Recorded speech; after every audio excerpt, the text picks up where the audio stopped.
Thrissur പോട്ടയിലെ federal ബാങ്കിന്റെ ശാഖയിലാണ് നട്ടുച്ചയ്ക്ക് പട്ടാപ്പകൽ ഇങ്ങനെ ഒരു മോഷണം നടന്നത്. 15 ലക്ഷം രൂപ ക്യാഷ് കൗണ്ടറിൽ നിന്ന് മോഷ്ടാവ് എടുത്തുകൊണ്ടുപോയി എന്നുള്ള വിവരമാണ് ഇപ്പോൾ ലഭിക്കുന്നത്.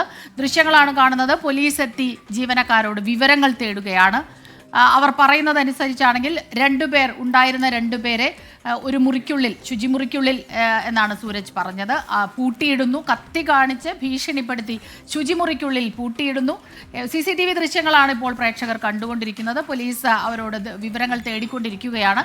കൂടുതൽ വിവരങ്ങൾ നമുക്കിനിയും ലഭിക്കേണ്ടതുണ്ട്. 15 ലക്ഷം രൂപയാണ് മോഷണം പോയത് എന്നാണ് പ്രാഥമിക വിവരം.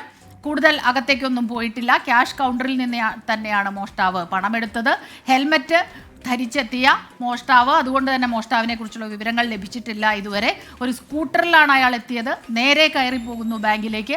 അവിടെ ഉണ്ടായിരുന്ന ജീവനക്കാരെ കത്തികാട്ടി ഭീഷണിപ്പെടുത്തി മുറിക്കുള്ളിൽ പൂട്ടിയിട്ട് പണം അപഹരിക്കുന്നു, തിരിച്ചു പോകുന്നു.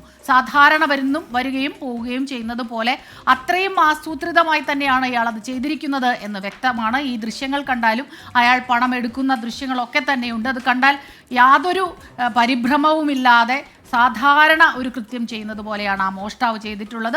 അത് കഴിഞ്ഞ് പണം എടുത്തിട്ട് അയാൾ ഇറങ്ങി പോവുകയും ചെയ്തു. ഒരു പ്രത്യേകം ശ്രദ്ധിക്കേണ്ട ഒരു കാര്യം, ഇത് പോട്ടയാണ്. പോട്ട എന്ന് പറയുമ്പോൾ ദേശീയപാതയ്ക്ക് വശത്തുള്ള സ്ഥലമാണ്. അതുകൊണ്ട് തന്നെ ഏത് വശത്തേക്ക് വേണമെങ്കിലും ഇയാൾക്ക് സഞ്ചരിക്കാം, രക്ഷപ്പെടാം. ആലുവ ഭാഗത്തേക്ക് പോകാം, അങ്കമാലി വന്ന് ആലുവ ഭാഗത്തേക്ക് പോകാം. മറുവശത്താണെങ്കിൽ ഇരിങ്ങാലക്കുട ഭാഗത്തേക്ക്, ആ വഴിയിലും തൃശ്ശൂർക്ക് പോകാം.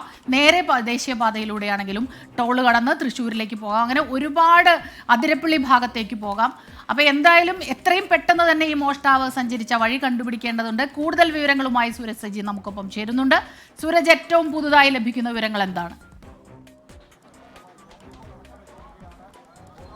സ്മിത, ഞാൻ ഇപ്പോൾ നിൽക്കുന്ന ഈ ഭാഗത്താണ് ആദ്യമായി മോഷ്ടാവ് വരുന്നത്. അതായത് എനിക്ക് എതിർവശത്തു നിന്ന് ഈ റോഡിലൂടെ മോഷ്ടാവ് ഇങ്ങോട്ടേക്ക് എത്തുന്നു. അത് കഴിഞ്ഞ് ഈ ഒരു സ്കൂട്ടർ ഇവിടെ ടേൺ എടുത്ത് ഈ ലെഫ്റ്റ് സൈഡിൽ ഈ വാഹനം ഇവിടെയായി പാർക്ക് ചെയ്യുന്നു. അതിനുശേഷമാണ് ഈ മോഷ്ടാവ് ഇവിടെ നിന്ന് ഈ നടന്ന്, അതായത് ഈ പ്രധാന ഗേറ്റിലൂടെ നടന്നത് അവിടെ കയറി അവിടെ ചെല്ലുന്ന സമയത്ത് അവിടെ ഉണ്ടായിരുന്നത് ഈ ബാങ്കിലെ ക്ലർക്ക് മാത്രം, പിയൂൺ മാത്രമാണ് അവിടെ ഉണ്ടായിരുന്നത്. ഈ പിയൂണിനോട് ഈ മോഷ്ടാവ് ചോദിക്കുന്നുണ്ട്, ക്യാഷ് എന്ന മാത്രമാണ് ചോദിച്ചത്. ക്യാഷ് എവിടെ എന്നുള്ള അർത്ഥത്തിൽ ക്യാഷ് എന്ന് ചോദിക്കുന്നു. അപ്പോൾ അയാൾ അത് ചൂണ്ടിക്കാണിക്കുന്നുണ്ട്, ക്യാഷ് കൗണ്ടറിലേക്കായിരിക്കാം എന്ന് പറഞ്ഞുകൊണ്ട് ചൂണ്ടിക്കാണിക്കുന്ന സമയത്താണ് കത്തിയെടുത്ത് മാനേജരെയും ഇയാളെയും ഭീഷണിപ്പെടുത്തുന്നതും പിന്നീട് ഇരുവരെയും ഈ ശുചിമുറിക്കുള്ളിൽ പൂട്ടിയിടുകയും ചെയ്യുന്നു. ആ സമയത്ത് 2 ജീവനക്കാർ അകത്തിരുന്ന് ഭക്ഷണം കഴിക്കുന്നുണ്ടായിരുന്നു എന്നുള്ളതാണ് പറയുന്നത്. അവരെ കൂടി പുറമേ നിന്ന് പൂട്ടിയിട്ടു. അതോടൊപ്പം തന്നെ ഈ ശുചിമുറിയുടെ പുറത്ത് ഒരു കസേര കൊണ്ടുവച്ച് പ്രത്യേക തരത്തിൽ അത് ലോക്ക് ചെയ്തു. അതോടുകൂടി ഇവർക്ക് ഒരു തരത്തിലും പുറത്തിറങ്ങാൻ പോലും കഴിയാത്ത അവസ്ഥയിലേക്ക് ഈ ജീവനക്കാർ മാറി. ഇതിനിടയിലാണ്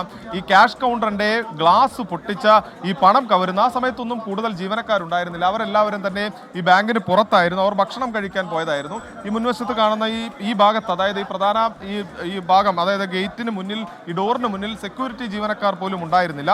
അതുകൊണ്ട് തന്നെ ഈ മോഷ്ടാവ് അകത്ത് കയറി അനായാസം മോഷണം നടത്തുന്നു. ഈ ചില്ല് പൊട്ടിച്ച് ക്യാഷ് കൗണ്ടറിലെ പണം എടുത്ത ശേഷം അത് ബാഗിലാക്കി പിന്നീട് ഈ ബാഗുമായി പുറത്തേക്ക് ഇറങ്ങി ഇവിടെ നിന്ന് കടന്നു കളഞ്ഞു എന്നുള്ളതാണ് പോലീസിന് നൽകിയിരിക്കുന്ന ജീവനക്കാരുടെ മൊഴി. അതുകൊണ്ട് തന്നെ, അതായത് ഇത്ര അനായാസം ഒരു മോഷണം നടത്തി പോകണമെങ്കിൽ കൃത്യമായി ബാങ്കിനെ കുറിച്ച് ധാരണയുള്ള ആളായിരിക്കും ഈ മോഷ്ടാവ് എന്നുള്ളത് തന്നെയാണ് പോലീസിന്റെ നിഗമനം.